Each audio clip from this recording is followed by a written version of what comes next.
మీకు దేనికి ఇచ్చారు?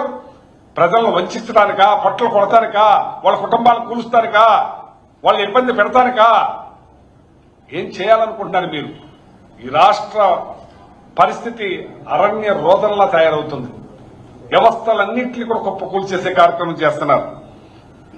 ఇవాళ ఈ రకంగా 29,500 రేషన్ షాపులు ఉన్నాయి. ఈ రేషన్ షాపులు రేపొద్దున్న 6A కేసులు ఎన్ని పెడతారు? దాని మీద వాళ్ళు కరెక్ట్ గా నడుపుతారా? వాళ్ళు 3 రోజులు ఇస్తారు, తర్వాత స్టాక్ అయిపోయిందని అంటారు. ఏమైపోవాలి? వాళ్ళు ఎలా ఇబ్బంది పెడుతున్నారంటే అలా ఇబ్బంది పెట్టే కార్యక్రమం చేస్తున్నారు. వాళ్ళు చాలా దారుణాతి దారుణం అని చెప్పి తెలియజేస్తున్నాను. ఇవాళ 1,45,00,000 మంది ప్రజలకి ఈ కార్డులు ఉన్నాయి. అందులో మెజార్టీ వీళ్ళందరూ కూడా మరి రెక్కాడితే డొక్కాని జనానికి మీరు ఇలాంటి ఇబ్బందులు పెట్టే కార్యక్రమం చేస్తే వాళ్ళు 300 రూపాయల నుంచి 500 రూపాయల రోజు కూలీలు తెచ్చుకునే వాళ్ళు ఉన్నారు. ఆ ఒక రోజు కూలీ పోతే ఆ నెలలో దగ్గర 3,600 కోట్ల నుంచి 6,000 కోట్ల దాకా లాస్ అయిపోతున్నారు వాళ్ళు.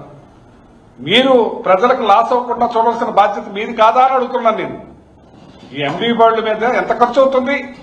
మీరు ఇచ్చే ఎకరం 99 పైసలకి ఇచ్చేస్తున్నారే. ఇది ప్రజలకు ఉపయోగపడింది, వాళ్ళ చేరువులోకి వెళ్లేది, వాళ్ళు ఇబ్బంది పడకుండా అందించే కార్యక్రమానికి చేయడానికి మీరు బాధపడుతున్నారా? ఈ వ్యవస్థ దేశంలోనే గొప్ప పథకంగా తీసుకున్నారే అందరూ. దీని మీద మీరు ఇబ్బంది పెట్టే కార్యక్రమం చేస్తే ఇది మంచిది కాదని చెప్పి ఈ సందర్భంగా తెలియజేస్తున్నాను. మీరు ఆయన ఏదో అంటున్నారు, నాదెండ్ల మనోహర్ 65 ఏళ్ల దాటిన వికలాంగులకి ఏదో అందిస్తామని. ఏ రకంగా అందిస్తారు మీరు? ఏ రకంగా అందిస్తారన్నాను. ఈ ఎండియూ బళ్ళు ఉండటం వల్ల తుఫాన్ వచ్చినా, వరదలు వచ్చినా ఏ రకంగా ఉపయోగపడినామన్నా ఇదే కృష్ణా జిల్లాలో మొత్తం మునిగిపోతే ఈ బళ్ళు ద్వారానే అన్ని అందించే కార్యక్రమం చేశారు. రేషనే కాదు, అన్ని రకాలు కూడా దీని మీదే ఇది అందించే వాటర్ కానీ, ఫుడ్ కానీ, మరి అన్ని రకాలు కూడా ఈ బళ్ళ మీదే అందించే కార్యక్రమం చేశారు. అలాగే వరదలు వచ్చిన గోదావరి వరదలు వచ్చిన ఏరియాల్లో కూడా ఈ బళ్ళ ద్వారానే అందించే కార్యక్రమం చేశారు. ఇంత మంచి ఉపయోగపడే వ్యవస్థని గొప్పకూలుస్తారా అని మీరు అడుగుతున్నాను. మీరు ఏం చేద్దాం అనుకుంటున్నారు? మీరు 1,70,000 కోట్లు అప్పు చేసేశారు. దేనికి ఉపయోగించారో తెలీదు. ఏ పథకం ఇవ్వలేదు, ఏది కొనసాగించలేదు. ఇవాళ అమ్మఒడి అన్నారు, అదన్నారు, ఇదన్నారు, నీకు 15, నీకు 15, నీకు 18, నీకు 18 అని రామానాయుడు కాదు డ్రామానాయుడు డ్రామా ఆడటం బాగా తెలుసు. ఖాజా పూతరేకలు తీసుకురామని వాలంటీర్స్ కి మీకు వచ్చేస్తున్నాయి, కంటిన్యూ చేస్తున్నాను. ఇవాళ మళ్ళీ జగన్మోహన్ రెడ్డి గారిని విమర్శించే కార్యక్రమం చేస్తున్నాను.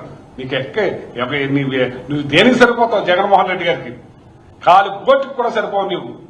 నువ్వు పెద్ద డ్రామా నాయుడు అనే సంగతి తెలీదా? పాలకుల్లో అందరికీ తెలుసు. నువ్వేదో గెలిచేసావు అనుకున్నావు.